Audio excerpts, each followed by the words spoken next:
Good afternoon, everyone.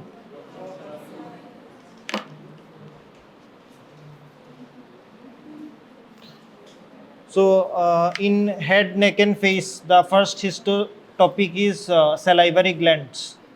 Okay. So, two topics we will be covering today. First is the salivary glands, followed by tonsil. Okay, tonsil. Now, what exactly is that tonsil, where it is present, and what is the specific name of that tonsil? Okay, that also we'll discuss. First, we'll start with the salivary glands. So, I know in physiology we have studied about the salivary glands. Yes. Then you have studied about the saliva also. Okay. Then it will be easier for you to understand about the salivary glands. Okay. So, how many types of salivary glands are there? What are they? Wait, one by one. What? What are the types of salivary glands? These are not types. Okay, mainly two types of salivary glands are there. Major salivary glands and minor salivary glands. Okay. So, if you see the major salivary gland, in that three major salivary glands are there. Okay. So, these are large salivary glands are also called as major salivary glands. Okay. These are parotid, submandibular and sublingual. In addition, there are numerous, or you can say small glands which are present in the tongue, in the palate, in the cheeks and lips. Okay, these are called as minor salivary glands. Functions are same, to secrete saliva. Okay, so the glands which are there, they will produce saliva. What is the function of that saliva? The main function is it will keep the oral cavity moist, helps in chewing and swallowing, and along with that, it aids in digestion. Okay. So initial digestion starts in oral cavity. Why? Because of the presence of saliva. Okay. So these are some important functions.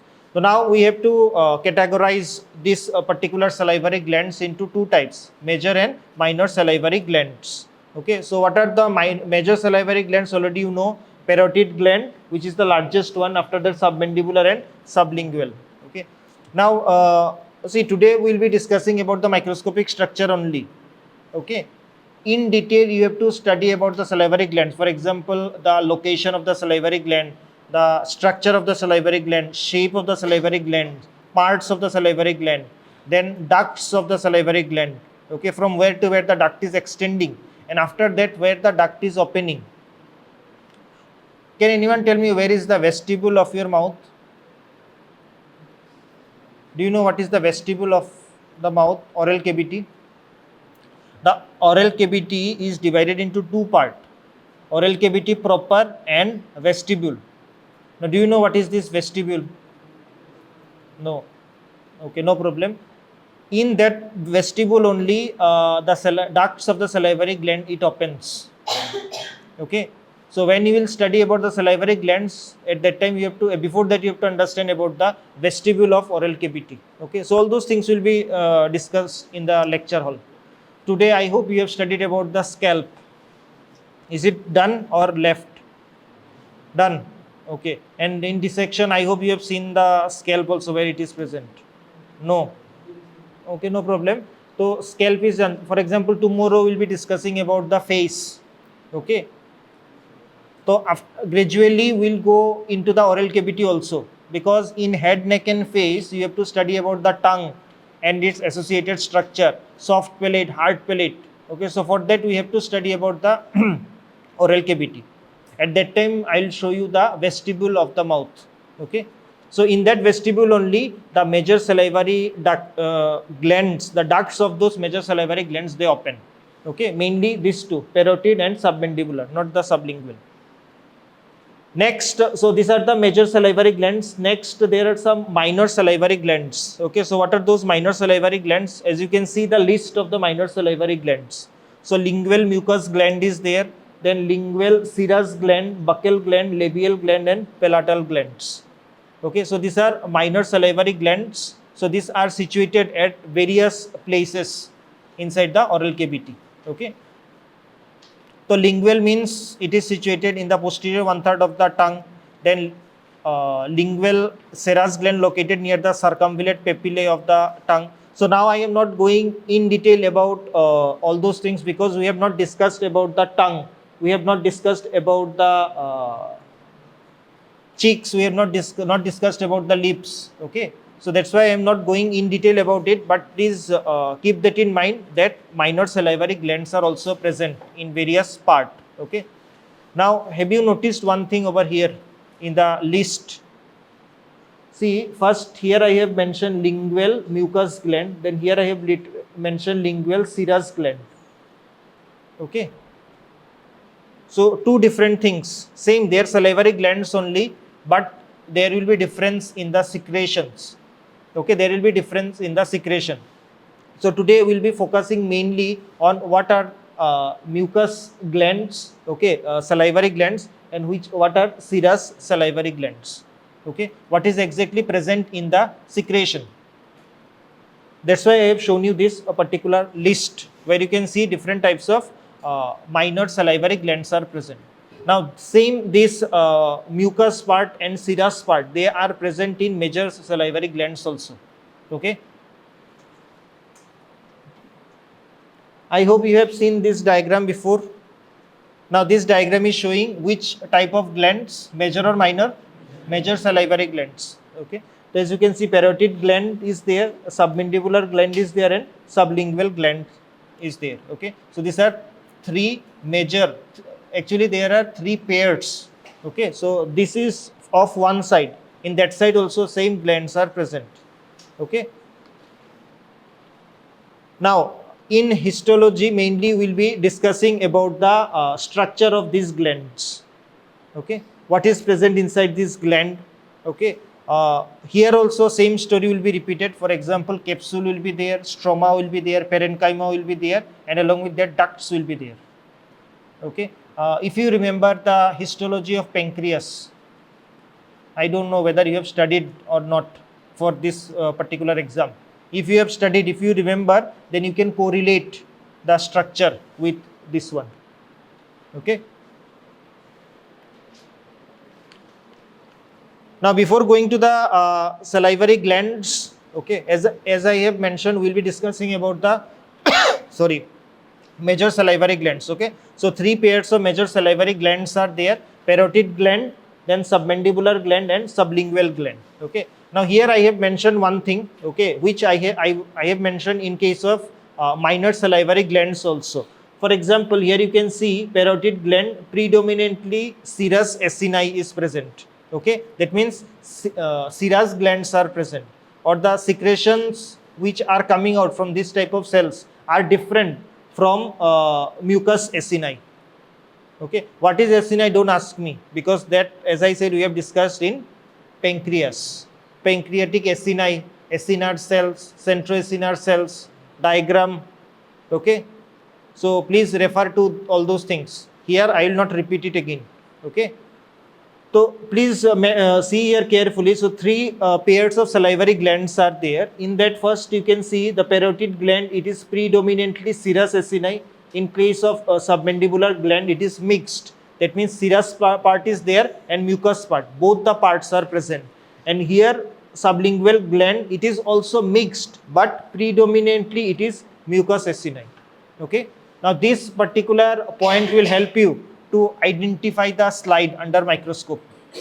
Okay, that means you have to know how to identify the mucus acini and how to identify the serous acini. Once you know that, it will be very easy for you to identify. Okay, see, I will tell you one thing. During the time of practical exam, those spotting, I don't know what you have written till now. I have not corrected the spotters. I hope everyone has written correctly about the histospotter. Okay, now in case of final exam, okay, at that time everything is included in the syllabus. You can't choose this or that, you have to study everything. Okay, so there are some techniques, or there are some important points based on which the identification is very important, or you can say identification becomes very easy. So in this case, if you know the identification of serous acini, if you know the identification of mucus acini, then it will be easy for you guys to identify the slide during the time of exam. Okay, or else it will be very difficult. I will show you the diagram, all look same. Okay. If you see the diagram without labeling, almost they appear same. So that's why, as I said, what you have to know the identification, means what is the appearance of serous acini, what is the appearance of mucous acini. Then it will become very easy. Okay. Next, if you see the architecture, so first, as I said, same tissue story is repeated over here. First of all, connective tissue capsule is there. Okay, from the connective tissue capsule, what is going? Septa is going. If you remember the pancreas, exocrine part of the pancreas. So as you can see, the septa divide the gland into lobes and lobules. Okay. Now here one point is there, in case of sublingual gland, connective tissue capsule, actually it is not absent, it is incomplete. Okay. Next, the acini which are present, the secretory part, or you can say the parenchyma of the glands, salivary glands, it is made up of 3 different types of acini. Okay, what are those 3 different types of acini? Mucous acini is there, serous acini is there, and mixed acini is there. So the secretory part of the salivary glands are made up of 3 different types of acini. What are those? Serous acini, mucous acini, and mixed. Okay, mixed का मतलब क्या है? What is the meaning of mixed? दोनों रहता है, serous भी रहता है, mucous भी रहता है, ठीक है? Now here if you see the commonality, okay, means what is common? First of all, it is lined by pyramidal cell, it is also lined by pyramidal cell. Both are lined by pyramidal cells, but the appearance is different. What is that? You can see basal flat nucleus, foamy cytoplasm, wider lumen. Okay, this is the mucous acini, and this mucous acini is lightly stained. Whereas in case of serous acini, same pyramidal cell, basal part is basophilia, apical part is eosinophilia. Okay, first of all, it is darkly stained. Basal part is basophilia, apical part is eosinophilia. Okay, and round basal nucleus and smaller lumen. Okay, so in the acini, I hope you have seen the lumen is there. Secretion will be poured into the lumen, and after that it is carried by the duct. Okay, so that lumen in case of serous acini it is smaller, in case of mucous acini it is larger. So these are some differences. Based on that you can identify the serous acini and mucous acini under microscope. Is it clear? So what is the difference between mucous acini and serous acini? First of all, mucous acini is lightly stained, serous acini is darkly stained. Here you can't differentiate based on the cell, structure of cell, because both are having pyramidal cell. As you can see, here also ye dekho pyramidal cell, here also pyramidal cells are there. Okay, but what is the difference? Difference is in the staining property. Here what is the staining? Basal, basophilia, basal part is basophilic, apical part is eosinophilic. Okay, which is not present over here. That's why it is lightly stained. So this is one point. Another point is, if you see the lumen of the mucous acini, it is larger, and if you see the lumen of the serous acini, it is smaller. Okay. Then what do you think? What will be the mixed? What do you think? What will be the mixed? Mixed is not that simple. Okay, mixed is not that simple as you guys are thinking. Both will be there. So dark part will be the serous and light part will be the mucous. No, it is not like this. Okay, then how it is present? So see, mucous acini is present on that serous acini is present, which is in the form of demi-lune or half moon shaped. तो इसका मतलब क्या है? Mucous acini will be there. Over the mucous acini, serous acini is present in the form of a cap. And if you see the shape of the cap, it is demi-lune shape or half moon shape. This is the appearance under microscope in case of mixed acini. Okay. In case of mixed acini, both serous and mucous acini are present. Okay. First, you will be getting the mucous acini. Now, this mucous acini will be kept by the serous acini in the form of demi-lune shape, okay, or also called as half moon shape. So that is the mixed acini. Next, see, you are getting the ducts. So if secretions are taking place from the acini, then how it will go? It will go by duct, and ultimately where it has to reach? Any idea? From salivary glands, the saliva which is secreted, ultimately where it will reach? Into the oral cavity. Okay, so ultimately it has to reach into the oral cavity. So for that, directly it can't reach the oral cavity. Different ducts are there. Now you know that if ducts are there, first we will be getting the smaller ducts, gradually we will be getting the larger ducts. As the size of the duct increases, what changes will take place? Lining epithelium. Okay, as the duct changes, the size of the duct increases, the lining epithelium of the duct also changes. Okay, that is mentioned over here. So which is the smallest duct present over here? Intercalated duct. Okay, so first you can see intercalated duct is there, which is lined by simple cuboidal, or you can say low cuboidal to low squamous to cuboidal epithelium. Then you can see striated duct. Now this is a speciality. If you remember the pancreas part, there also we have mentioned about the ducts. At that time I have told you that striated ducts are absent in case of pancreas, exocrine part of pancreas, but it is present in case of salivary glands. Okay, so here we are getting the striated duct. So striated duct का मतलब क्या है? What is the meaning of that striated duct? Here you are getting the simple columnar epithelium, but the basal part of the columnar epithelium is having foldings. Okay, so basal part is having numerous fold. That's why, and the appearance is striated. That's why these are called as striated duct. Okay. Next, we are having intralobular duct. Okay, or also called as, so gradually the size is changing, along with that epithelial lining also changing.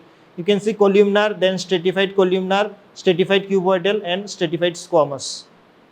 So when it is reaching the oral cavity, the large duct or the largest duct, when it is reaching the oral cavity, means just near the termination, the lining epithelium changes and becomes stratified squamous non-keratinized epithelium, which is the lining epithelium of oral cavity. Okay, so that you have to understand about the ducts. As it changes the size, okay, the lining epithelium also changes. Okay.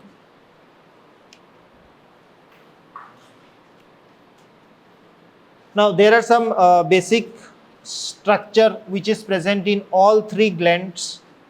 So as I said, we will be discussing about the major salivary glands. Okay, so all those three pairs of major salivary glands, they are having some similar structure. Do you remember the structure of GIT which we have discussed?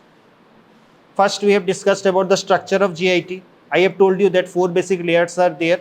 Okay, in that modifications are taking place, right? Similarly, for 3 pairs of salivary glands, some similar structures are there. Okay, so this will be followed in all 3 glands, but with some modifications. Okay, so basically if you see the salivary glands, what is present in the salivary gland? Stroma, parenchyma, and duct system. Okay, these 3 things are common. If you take any of the salivary gland, these 3 things are common. What are they? First of all, stroma is there, parenchyma is there, and duct system. Now duct system is very important because this duct system will carry the secretion into the oral cavity. Next, the stroma which is present. So what is the meaning of stroma? Anyone? Stroma, what is the meaning of stroma? Several times I have mentioned. Stroma means the supporting part. Parenchyma means the secretory part. Okay. So what do you think, what will be present in the stroma? So connective tissue capsule is present in the stroma, which provides septa. Now this septa will divide the glands into lobes and lobules. Okay, which already we have discussed earlier. Several times we have discussed about this. Okay, connective tissue capsule will be there. You take any of the salivary glands, connective tissue capsule will be there, which will send septa. That septa will divide the gland into lobe and lobules. Next, the blood vessels, nerves is traveling through this connective tissue septa. Even the large ducts of the glands are also present in it. Okay, so that is the stroma or the supporting part. Next is the parenchyma. What is the parenchyma? This is the secretory part. Now in case of parenchyma, the secretory part and conducting part is there. Okay. So first of all, the secretion will be taking place, and that secretion will be conducted into the larger duct. Okay. So these two parts are present in the parenchyma. Next, you can see the secretory part is well developed, known as secretory acinar unit. Okay, the pancreatic acini which we have discussed. Okay, so same thing is present over here. The secretory unit or the secretory part is called as secretory acinar unit. तो इसमें क्या रहता है? As you can see, acini are made up of pyramidal cells. So this acinar unit, these are made up of acini. So what is the meaning of acini and what is the meaning of acinus? Anyone? Acinus means? Yes, acinus means one, single, and acini means multiple. Okay. So here the acini which are there, these are made up of pyramidal cell. That means if you take one acinus, inside that the cells which are present, now those cells are made up of pyramidal cells. Okay, the secretory part. Now based on the nature of secretory cell, acini are classified as serous acini, mucous acini and mixed acini. Okay, so this already I have mentioned. Next, the ducts, very important. Okay, in salivary gland, ducts are very important because there are some pathology in which calculi are formed in the duct. As a result, the ducts are blocked. The secretion will not be able to come into the oral cavity. As a result, the duct will dilate and the patient will suffer from severe pain. Okay, so that's why in order to identify the opening of the duct, okay, how the duct is dividing, okay, from where to where it is extending, that should be known. Now the salivary ducts, the main salivary duct of the gland divides from lobar, interlobar and intralobular duct. Okay, first we are having lobar duct. Okay, then you can see interlobular duct and then intralobular duct. In case of intralobular duct, we are getting the intercalated duct and then the striated duct. So intercalated duct is the smallest one. Okay, please keep that in mind. Intercalated duct is the smallest one. After that will be the striated duct. Next to the striated duct, we will be getting the interlobular duct, then lobar duct. Okay, and then we are getting the main duct, main excretory duct. So this is the duct pattern which are followed in most of the major salivary glands. So as I said, which is the smallest one? Intercalated duct. Okay. So what do you think, what you have to know about any of the duct, especially in histology? Mainly you have to know one thing, that this particular duct is lined by which epithelium. Okay, and in some cases the diameter is also mentioned, and in some other cases you can see the shape of the cut section is mentioned.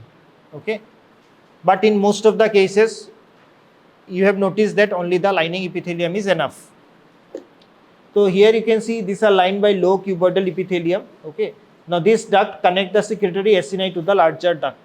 So the secretory acini, whatever they will secrete, it will go directly into the intercalated duct. What is the lining epithelium of the intercalated duct? It is low cuboidal epithelium. Next, these are predominant in serous gland. So wherever the serous acini are more, there you will be getting the intercalated duct. Okay. So along with that, it is also having other important functions. For example, absorption of chlorine ions and secretion of HCO3 ions in the saliva.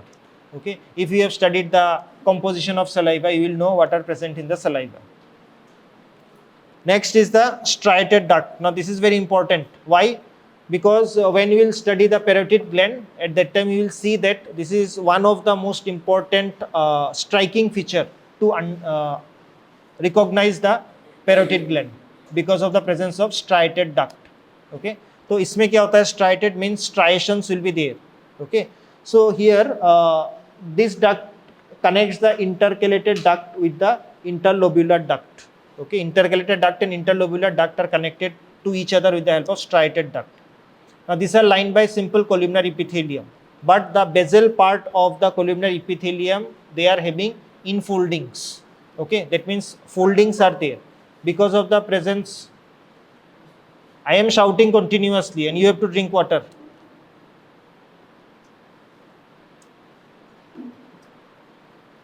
You have seen what was your performance in practical exam. Okay. Tomorrow we'll discuss in the lecture hall what was your overall performance. I am talking about everyone, each and everyone. I thought of mentioning it today because only one group is here, that's why I have not mentioned. Tomorrow during the lecture hall I will mention what exactly you have done in the theory exam as well as in the practical exam. Also the third FE is included. Third formative assessment is included, will be included tomorrow. Okay. Yeah. So striated duct, what is this striated duct? First of all, the striated duct will connect the intercalated duct with the interlobular duct. Okay. Now, what is the lining epithelium? It is simple columnar epithelium. Then what is the speciality? The basal portion of the epithelium is folded. Because of that folding, when you will see under microscope, striations can be seen. That's why these ducts are striated duct. As simple as that. Now the question is, why these foldings are present? Why these foldings are present? To see, basal portion of this epithelial cells show numerous infoldings of the plasma membrane. Why? Because it has to accommodate numerous mitochondria and increasing surface area. Okay, first of all, it has to increase the surface area and it has to accommodate numerous amount of mitochondria. That's why the foldings are there, and because of the foldings, the appearance is striated in nature. Okay, I hope you know the striated appearance. On H&E staining, basal infolding gives striated appearance, and these are called as striated duct. Now these striated ducts are predominantly present in serous glands. Okay. Now if you see the function, reabsorption of sodium ion and secretion of potassium and HCO3 in the saliva. These are some important functions of this striated duct. Okay. Now if you see the mucous acini, okay, as I said, three types of acini are there: serous acini, mucous acini and mixed acini. Okay. So जो striated ducts है, they are only present along with the serous acini. In case of mucous acini, they are absent. Okay. So these are also some important identifying feature, okay, which you have to see under microscope. Lastly, the excretory duct. This includes the interlobular, lobar and main excretory duct. Okay. So striated duct will join each other to form intralobular duct, okay, which will, after that, the diameter increases. As the diameter increases, the lining epithelium also changes. Now duct arising from the lobules, okay, unite together to form the interlobular duct, then intralobar and then interlobar ducts. Okay, see the duct pattern, the changes. Now in case of interlobular, it is lined by simple columnar epithelium. Terminal part, okay, where the main excretory duct or the main duct where it terminates, that particular area is lined by non-keratinized stratified squamous epithelium. Okay, and that particular epithelium is same where it is present in the oral cavity. Okay, so that was about the duct. Next is the secretory part. Okay, so as I said, secretory acini are of three types. The first we will see about the which type of acini? Serous acini. Okay. Now in case of salivary glands, the secretory unit of the gland is one type of cell. Okay, that is either it is serous or mucous and said to be homocrine. If it is serous or if it is mucous, only one, then it is called as homocrine. If mixed, then it is called as heterocrine. Okay, this thing I hope you have studied earlier. Next, in case of serous acinus, the serous acini secrete protein-rich watery secretion. That is the most important part. So many times I have mentioned about the serous acini. तो जो serous acini होता है, उससे क्या secretion होता है? What is coming out from that serous acini? Okay. So it is protein rich watery secretion. Okay. Now the acini are lined by pyramidal cell, that is simple columnar epithelium. Now can anyone tell me what will be the appearance under H&E stain about this serous acini? Basal basophilia and apical eosinophilia. Okay, कैसे होता है? See, rounded basal nucleus, large amount of rough ER that gives basal basophilia. Along with that, well-developed Golgi complex and secretory vesicle that gives apical eosinophilia. Okay, so this is the appearance under H&E when you will see the serous acini. Okay, and what is the secretion? It is protein-rich watery secretion. Now here you can see the serous cell. ये देखो, this is the EM structure of serous cell, and you can see EM structure of the mucous cell. Okay, so secretory vesicles are present in both the cases. Here you can see. Okay, now in case of mucous cell, the tight junction is present in between both the cell, but here it is not present. Okay. Next, you can see the nucleus, which is spherical nucleus. Here it is flattened nucleus. Okay. Then in both the cases, as you can see, the myoepithelial cells are present. See the myoepithelial cells. At the basal part, the myoepithelial cells are present. Okay. Now these myoepithelial cells, they are having significant function. Okay. The contraction will help to pour the secretion directly into the striated duct. Next is the mucous acinus. In case of mucous acinus, what is the type of secretion? It is thick mucoid secretion. That means the secretion is thick, viscosity is more as compared to the serous acini. Okay. Now here also same, it is lined by pyramidal shaped or simple columnar epithelium. Okay. Flat elongated basally placed nucleus, foamy cytoplasm. Okay, because mucus is removed during the tissue processing, that's why the cell looks empty. Okay, and that's why it is lightly stained. Next, mucous acini have wider lumen than the serous acini. This is also a important point. That means when we will focus a particular mucous acini, at the center you will see it is empty. The empty space is larger in case of mucous acini as compared to the serous one. Next, mixed acini. Mixed acini में क्या रहता है? Already I have told you. Secrete both mucus and enzyme rich watery secretion. So secretion, both secretions will be present. Now in case of mixed gland mucous acini with serous demilunes are present. So what is the meaning of this demilune? Yes, so first of all the mucous acini will be there. Over the mucous acini, the serous acini will be present in the form of a cap. Okay, and that shape is demilune shape. Okay, that is the orientation in the mixed acini. Next, if you see, all the serous cell open into the lumen of the acinus by fine canaliculi. Next, as I said, myoepithelial cells are also present in both the acini. Okay, these are also called as basket cells. Now, these are star-shaped cells present between the epithelium and basal lamina of the acinus. Okay, इसका function क्या है? Their contraction help the acini to expel the secretion. Okay, so they will help to expel the secretion. Where the secretion will go? It will go to the intercalated duct. Now, so if I ask you what is this? Which type of acinus is this? Which type of acinus is this? This is the schematic diagram. Okay, so see, these are serous acinus. This is serous acinus. This is also serous acinus. Okay. Now here you can see this is the mixed acinus. Now in the mixed acinus you can see can you see the serous acinus? See, ये देखो, this is the serous acinus, and what is this? This is the mucous acinus. Okay, so half moon shaped, or you can say it is capped by the serous acinus. Next, these are the intercalated duct. See, these are the intercalated duct, and after that you can see these are the striated duct. Now why it is striated duct? If you focus clearly, Then you can see the striations. See, these are the striations. Okay, so this, see these striations.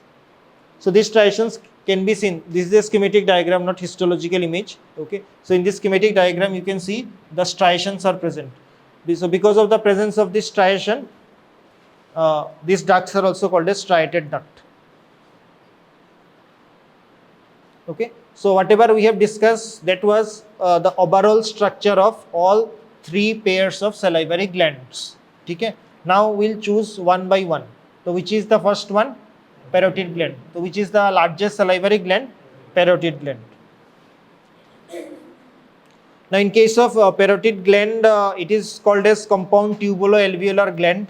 Okay, the secretory part. Okay, the classification is compound tubuloalveolar, also called as racemose gland. Here also, as you can see, gland is covered by capsule, connective tissue capsule. Okay, we have discussed that connective tissue capsule is there. After that, septa will arise, numerous interlobular connective tissue septa that will subdivide the gland into lobes and lobules. Now blood vessels and interlobular excretory ducts are located into the connective tissue septa. Okay, so all those things are same whatever we have discussed earlier. Next, what is special in case of parotid gland? Okay, what makes it different from the other glands, that you have to know. Now each lobule is made up of cluster of secretory cells that are serous acini. तो इसका मतलब क्या है? Which type of acini are present over here? Serous acini. Okay, so when you will see a salivary gland where only serous acini are present, other acini are absent, that means it is a parotid gland. Okay, this is one important identifying feature. From now onwards, I will be discussing about the important identifying feature. The first one we got the first identifying feature. What is that? It is made up of serous acini. Okay. Next, if serous acini, so cells are pyramidal shaped, spherical nuclei located at the base, slightly basophilic cytoplasm. Okay, and apical eosinophilia. Next, at high power, small secretory granules can be seen at the apices of the acini. Now these are surrounded by contractile myoepithelial cell, and the contraction will help to squeeze the secretion into the duct. Okay. Now the lobules may contain numerous adipose cells also. Next, if you see the secretion, okay, from the acini, they will flow through channels of duct. First, we are getting the intercalated duct, okay, which is lined by simple squamous or low cuboidal epithelium. Next, it will drain into the larger striated duct having larger lumens lined by simple columnar epithelium with basal striation. That means this striated duct, whatever I have shown you just now, these striated ducts, these are present in case of parotid gland. This is also an important identifying feature for the parotid gland. Now, why striations are formed, already we have seen. Now, from this striated duct, the product will grow. Okay, the secretion will go into the intralobular excretory duct, and then it will drain into interlobular duct located into the connective tissue septa. Now, in order to identify the interlobular duct, okay, these are larger duct, and you have to see in the connective tissue septa, okay, not around the acini. Now the lumen of the duct is progressively wider and epithelium gets taller and increase in the size. As the size of the duct increases, the length of the epithelium, okay, the epithelium will become more tall. The epithelium changes from columnar to pseudostratified or even stratified columnar, okay, in case of larger ducts close to their termination. So these are some changes which are taking place in the lining epithelium of the ducts which are present in parotid gland.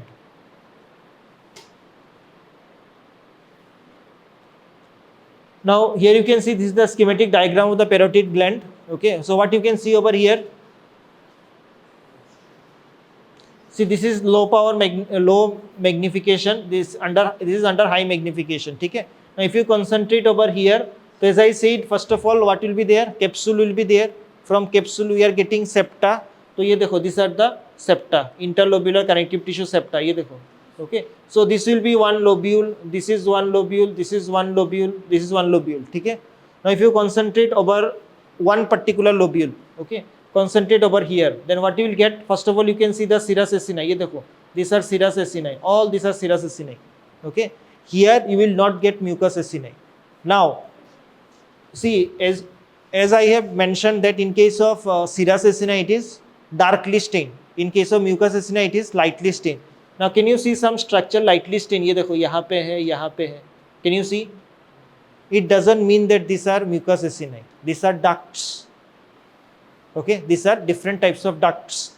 So can you see the intercalated duct, which is the smallest one, very easy to identify, the diameter will be very less, okay.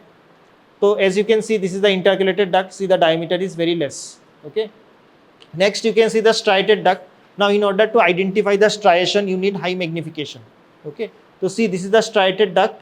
Now see the appearance of the striated duct. Can you see the striated appearance?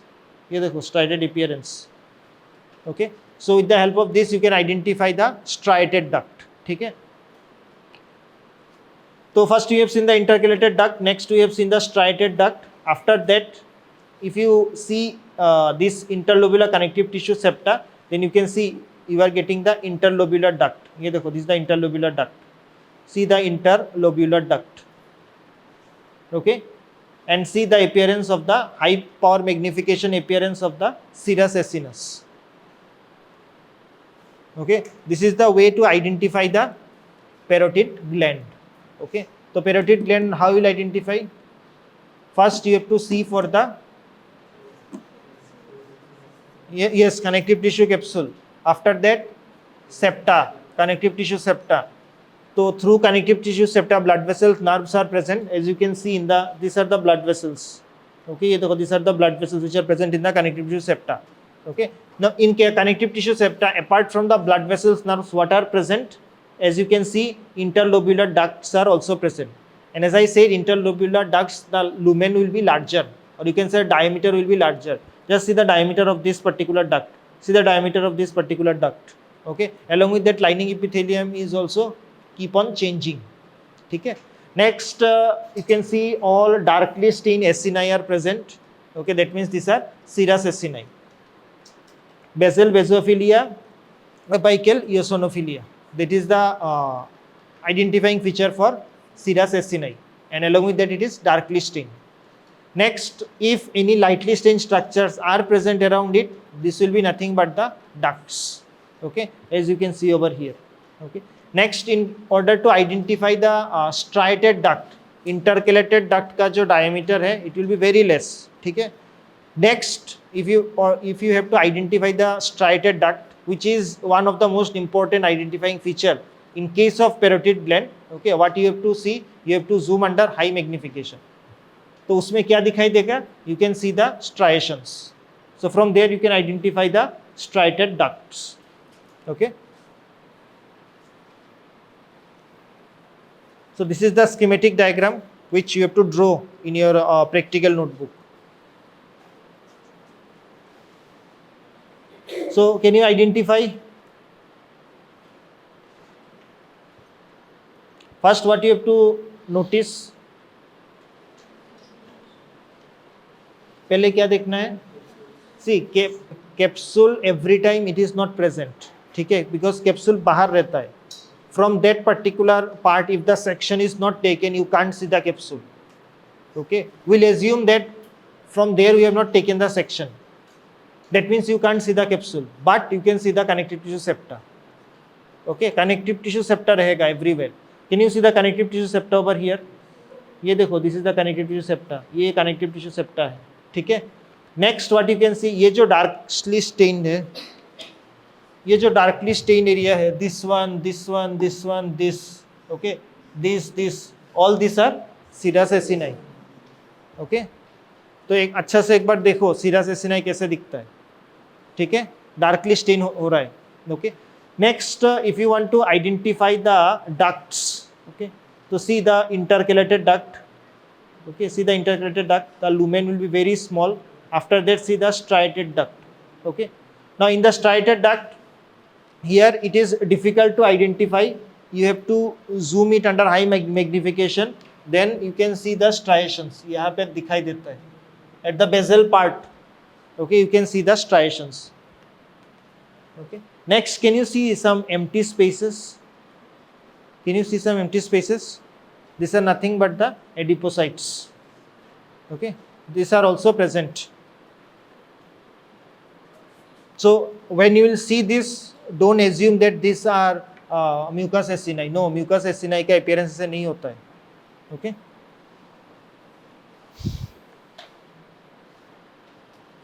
Next is the submandibular gland.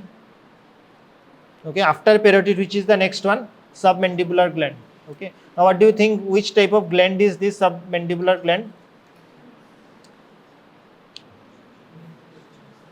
It is mixed acini.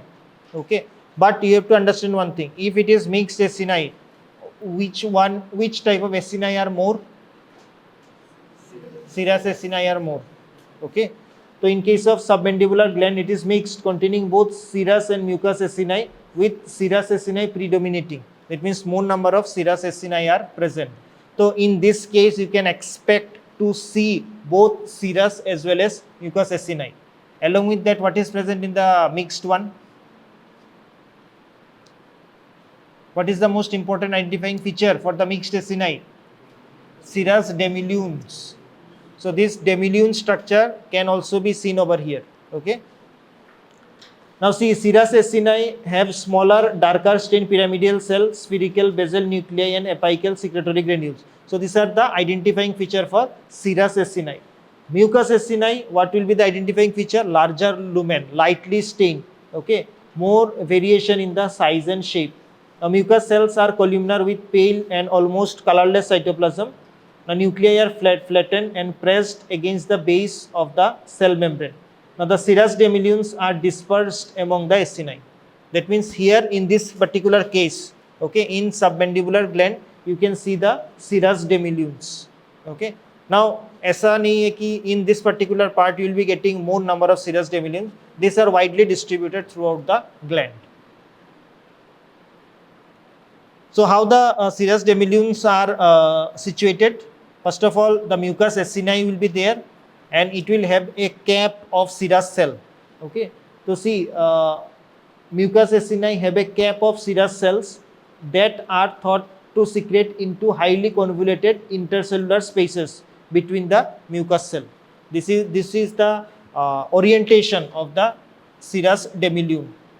Along with that, myoepithelial cells are also present. Okay. Now these are present in both mucous acini also, serous acini also. Okay. And along with that, we are getting the intercalated duct. So duct system of the submandibular gland is similar to the parotid gland. Okay. As you can see, everything is similar. Now this is the submandibular salivary gland.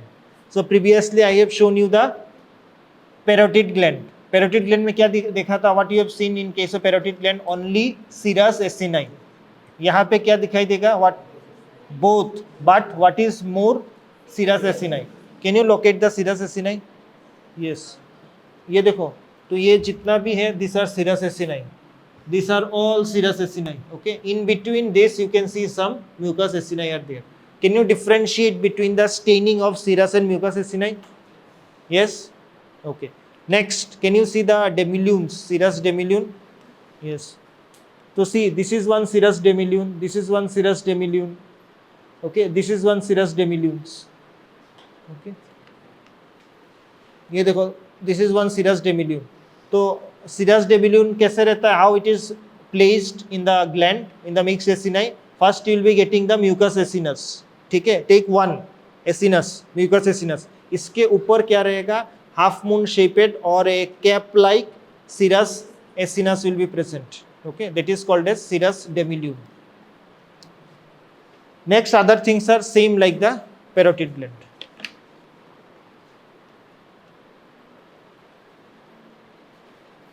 Okay. Now here also you can see the striated ducts are present. Okay. Here also striated duct will be present, intercalated duct will be present. So as I said, duct pattern or the distribution of the ducts are same like the parotid gland. Last gland is the sublingual salivary gland. Now in case of sublingual salivary gland, it is also mixed or tubuloacinar gland. Okay, but the sublingual gland is not surrounded by well defined capsule. Okay, this is the most important thing. In previous both the cases we have seen well defined capsules are present, but यहाँ पे capsule रहता है, but it is not well defined. Okay, but septa are present. ठीक है. Next, mucus acini are predominantly seen with few serous acini. तो ये उल्टा होता है. If you see submandibular and sublingual, these are opposite to each other, especially in case of identifying feature. Previously we have seen both are mixed, but previously serous acini are more. In case of here, this is also mixed, but mucus acini are more. Okay. So here you can see mucus acini are predominantly seen. Light stained mucus acini are seen more in this particular section. If you, in comparison with other salivary gland, duct system of the salivary gland is somewhat different. Okay, duct system is somewhat different. First of all, we are getting the intercalated duct, short or absent, not easily visualized in this section. Non-striated, but okay, non-striated intralobular excretory ducts are more prevalent in this particular gland. Intercalated ducts, if it is present, very less. Sometimes it is absent. Okay. Next, here in case of striated duct, which we have seen in earlier two cases, here we are getting the non-striated duct. Okay, this is a important identifying feature for the sublingual salivary gland. Okay, so as you can see, the intercalated ducts are short, absent. In contrast, non-striated ducts are present. Okay, non-striated intralobular excretory ducts are more in this particular case. Next, interlobular connective tissue septa are abundant. Okay, capsule is not well defined, but septa are abundant. Okay, here you can see the sublingual salivary gland. Okay, in the sublingual salivary gland, so what you can see, what are this? What are this? Mucus acini, yes. Okay, so predominantly you can see mucus acini are there. Along with that, can you see the demilunes?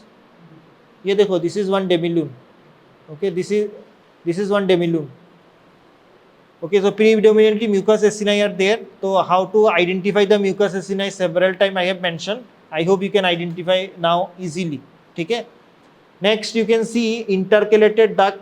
Hardly it is present. Instead of that, we are getting the interlobular excretory duct, and here striated ducts are absent. Striated ducts नहीं रहता है. When you will study the sublingual salivary gland, please listen carefully. When you will study the sublingual salivary gland, at that time you will come to know that जो sublingual salivary gland है, from that multiple ducts are arising. Approximately 12 to 15 ducts are arising and draining directly into the oral cavity. But in case of parotid gland and submandibular gland, all the ducts will join together to form one particular duct that will open into the vestibule of the mouth.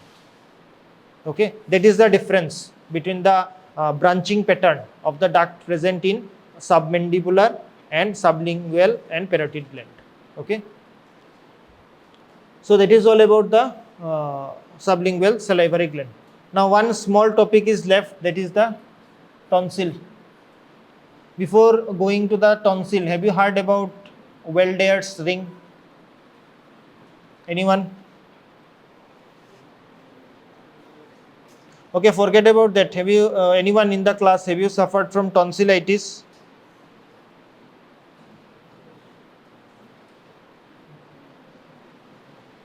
Anyone? Okay. Now see, if I ask those who have studied, they will know. If I ask anyone what is tonsil, they will say this is the tonsil. You can ask, you can try this. Ask anyone. Okay. That's why I have asked you, do you know the Weldier's ring or not? Okay, no problem. Listen, before going to the microscopic structure of tonsil, okay, first you should know what is the Weldier's ring. Very important. Okay. Now there is a diagram for Weldier's ring. I will show you the diagram also, so that you will be having a basic idea. Tonsil separately we will be discussing in the theory lecture. Okay. In histology, I am not going in that detail, though you have not studied this particular topic before. That's why a brief introduction is required. Okay.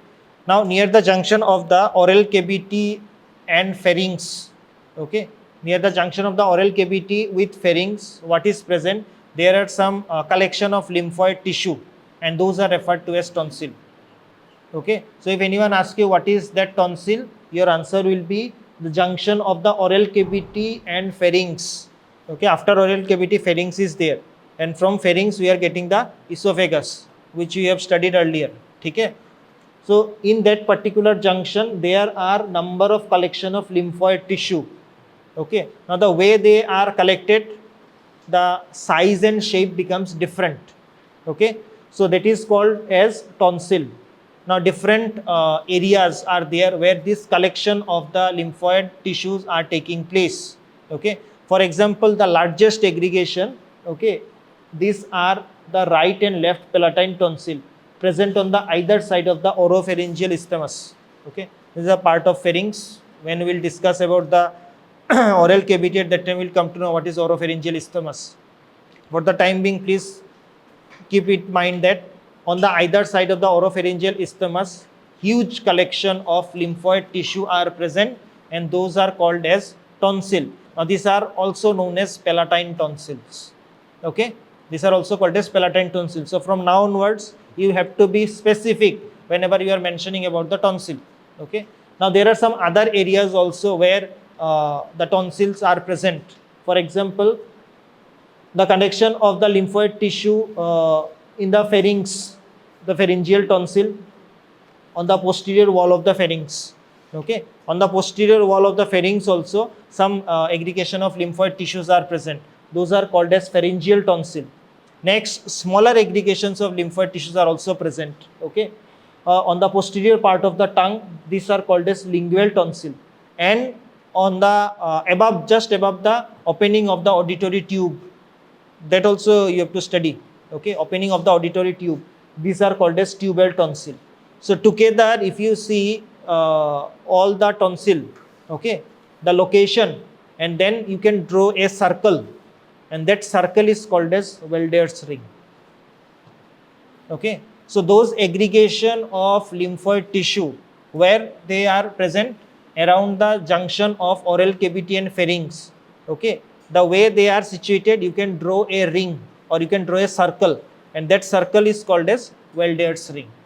So whenever we are inhaling, whenever we are swallowing something, okay, this particular tonsil or aggregation of lymphoid tissue, it provides the first line of defense to our body. Okay, whatever we are inhaling and whatever we are swallowing. Okay, if any pathogen is present over there, this particular lymphoid tissue, they provides the first line of defense to our body. Okay, and they are present in the form of a ring. That's why they are called as Welders ring.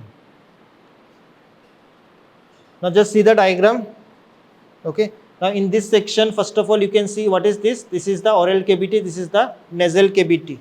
This already everyone you know about that. Okay, now here you can see the opening of the auditory tube. Now around the opening of the auditory tube, the tonsil is there. You can see this is the tubal tonsil. Now this is the posterior wall of the pharynx where you can see the pharyngeal tonsil. Okay. Next, you can see the oropharyngeal isthmus.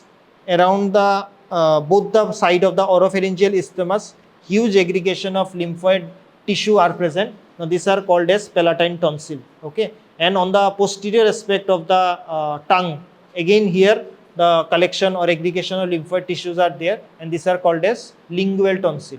Okay, so together if you join them, it will form a circle, and that is called as Welders ring. Okay, so I hope you have understood what exactly is the tonsil.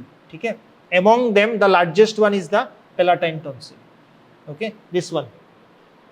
And today we will be discussing about the microscopic structure of that palatine tonsil only. Okay, not about the other one.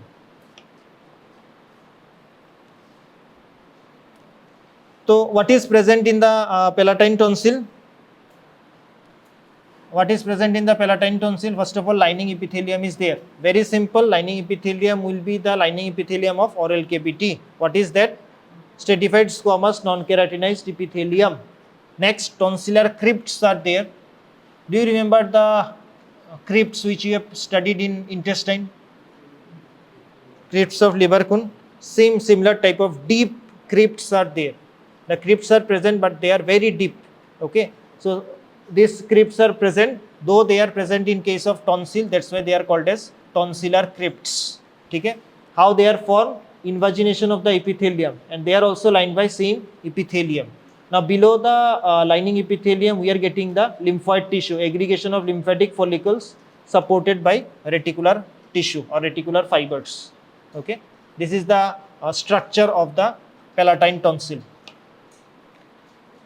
Now one important thing, when you will see the tonsil under microscope, at that time the boundary between the epithelium and the lymphoid tissue is not clear. That means you can't define the boundary. Okay, up to this much is the epithelium, below that is the this one lymphoid tissue. Okay, that particular boundary is not present over here, but still you can identify the lining epithelium, and below that you can identify the aggregation of lymphatic follicles. Now what is the function? Production of activated lymphocytes, antigen presentation and development of immune response. As I said, they provides the first line of defense to our body. Okay. Now in case of palatine tonsil, first of all, if you take a section of the palatine tonsil, first you will be getting the lining epithelium. Okay. Next, crypts are also called as tonsillar crypts, followed by the lymphatic follicles. Lining epithelium, already I have told you, that is stratified squamous non-keratinized epithelium. Tonsillar crypts, that is epithelium invaginates into the internal surface of the tonsil to form the crypts. Now crypts are also lined by same epithelium. Now as I said, it is very difficult to find the boundary between the crypts and the lymphoid tissue, lining epithelium and the lymphoid tissue. Okay. Now the tonsil laterally, it is bounded by connective tissue capsule and has some different lymphatic vessels. The lymphoid tissue just beneath the epithelium, palatine tonsil shows dense aggregation of lymphatic follicles. Just below the lining epithelium, dense aggregation of lymphatic follicles can be seen. And these lymphatic follicles, these are supported by reticular fibers. What is the function of the palatine tonsil? Production of lymphocytes, antigen presentation and development of immune response. Now here you can see the diagram, schematic diagram of the tonsil. So first what you can see, ये क्या है? What is this? ये क्या है? What is this? These are lining epithelium. Okay, this particular part, these are the lining epithelium, stratified squamous non-keratinized epithelium. Okay. After that, can you see the gap? Can you see these gaps? Okay, these are nothing but the tonsillar crypts. Now in the tonsillar crypts also the lining epithelium is same. Here also the lining epithelium is same. Okay, and just below the lining epithelium, what you are getting? Aggregation of lymphatic follicles. This one. Aggregation of lymphatic nodules. Like this, lymphatic nodules are there. Aggregations of lymphatic nodules. These are present just below the lining epithelium. Okay. Now in the lymphatic nodules, there are some cases where you can see germinal center, and there are some cases where germinal centers are absent. If germinal centers are present, then these are called as secondary lymphatic nodules. If they are absent, then these are called as primary lymphatic nodules. Okay. All those things we have discussed in the lymphatic tissue chapter. Okay. Next, you can see the diffuse lymphatic tissue along with that blood vessels, and this particular lymphatic tissue is supported by reticular fibers. Okay. So that is the lining supporting part of the tonsil, palatine tonsil. Okay. So that's all about the palatine tonsil. With another diagram is there. Okay. So this is a low magnification, this is high magnification. So this particular part is the lining epithelium. As you can see, stratified squamous non-keratinized epithelium. Just below that you can see the lamina propria is also there, and then aggregation of lymphatic follicles. Okay. So identification of palatine tonsil is not that difficult. Okay. In head, neck and face, especially in histology, most of the structures are very easy to identify. Okay, except the structures of eyeball. Okay, when I will start the structure of eyeball, at that time you will realize what you are studying exactly in histology. Okay, especially when we will discuss about the retina, 10 layers are there. Okay, the most difficult part. Okay, so don't worry, though it is there in the syllabus, you came here to study, so you have to study. Okay.